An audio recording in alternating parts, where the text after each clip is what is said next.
So in the meantime, we're going to get to some politics right now and some new CBS News polling showing that the majority of Americans believe top elected jobs are overly taxing for those who reach a certain age. I would suggest that they're taxing for a lot of people, no matter what the age is, but whatever. 53% of respondents say that the presidency is too demanding for people over the age of 75. 54% say the Senate is also too demanding for this age group. Both President Biden and former President Trump, now the leading GOP candidate, are over the age of 75. President Biden is 80 years old and former President Trump is 77. Senate Minority Leader Mitch McConnell is 81. He is currently the most powerful Republican in elected office. So let's bring in CBS News political director Fin Gómez to talk more about all of this. Fin, good to see you, my brother. You're welcome back, Vlad. Thank good to see you, man. Too. Thank you. It's good to talk with you. You know that 80% of Americans say elected officials over 75 risk being out of touch, and around the same amount of folks say that this advanced age raises concerns about their ability to serve. So to what extent do these perspectives have been influenced, I guess, by Senator Mitch McConnell's recent health scares? We all remember that he's had a couple of moments, twice, where he's frozen when he's been on camera for several seconds, and people are worried about him. So what are you hearing? Yeah, really, truly like a scary and startling moment. Those when you saw those on live TV, and I think yes, Vlad, I think those instances put this issue back in the forefront and put a spotlight on this 75 and older debate that we're now hearing about. That not just him, but of course you could look at California Senator Dianne Feinstein, who's had some of her own health issues. But it really because of Mitch McConnell, because of these two episodes, I think it really has brought that debate not only on Capitol Hill, but also throughout the political landscape. You're hearing that on the campaign trail. Of course, one of his Republican colleagues, Nikki Haley, the former Republican South Carolina governor, who's also a candidate for president and running in the GOP presidential primary, has made these quote mental acuity tests over the age of 75 for politicians over the age of 75. That has been at the forefront of her campaign platform. And if you've seen Vlad and Anne-Marie, in some of her polling, she's actually moved up, in part because I believe because of this issue that has become and has been registered.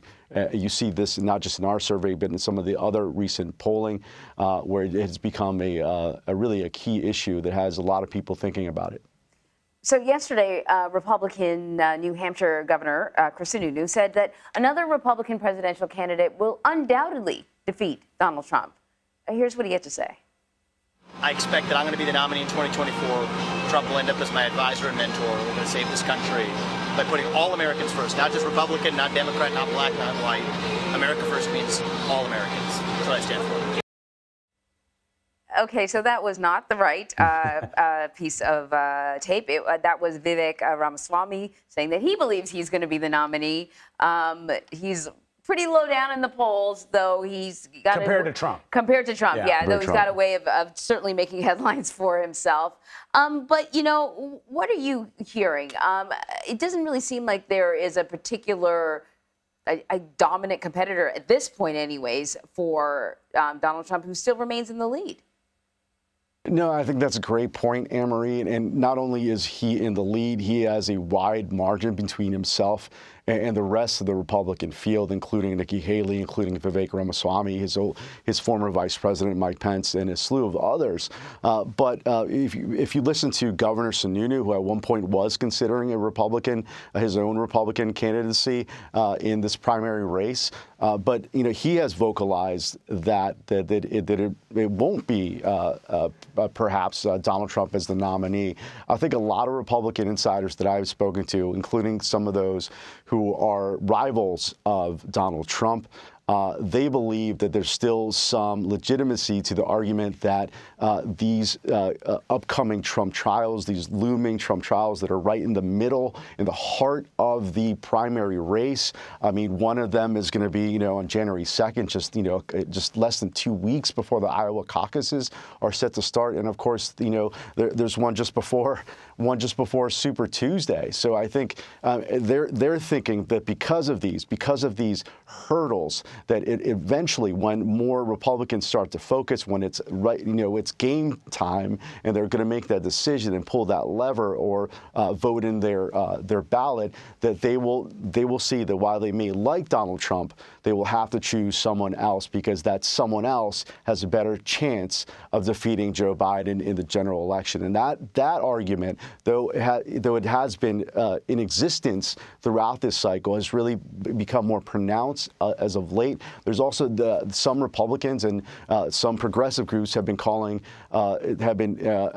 raising questions about the 14th Amendment and a specific post-Civil War Section 3 of the 14th Amendment that essentially says that a candidate for office can't be sworn in after saying they will defend the Constitution and instead and not be pro essentially. Trying to revert an election like he did in 2020. So essentially, there have been more calls for that and keeping him off the ballot because of that issue. So you are hearing more of a pronounced debate, but still, if you look at sort of the brass tacks of this situation, if you look at the polling that we've been seeing recently, even our own polling, it shows that Trump has this wide gulf that still remains.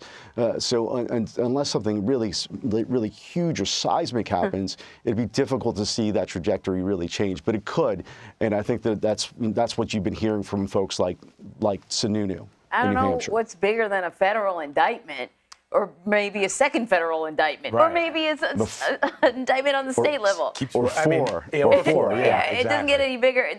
That's about as seismic as it gets, and so far he's been rolling along. Fin Gómez, thank you. Thank you all.